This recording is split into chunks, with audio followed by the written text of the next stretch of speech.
Hey guys, welcome back to Easy Internet, and in today's video we're gonna look on how to connect your Twitch account to your Discord on mobile phone. First, open up your Discord account on your mobile phone, tap on your profile on the bottom right corner, then tap on Settings on the top right corner, then tap on Connections. Once you get this screen, tap on Add. Scroll down till you find Twitch, then select Twitch. Once you select it, you'll be redirected to this page.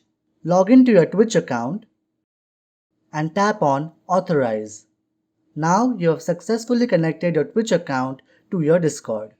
I hope this video has helped you. Do like, share and subscribe to Easy Internet for more such videos. Thanks for watching.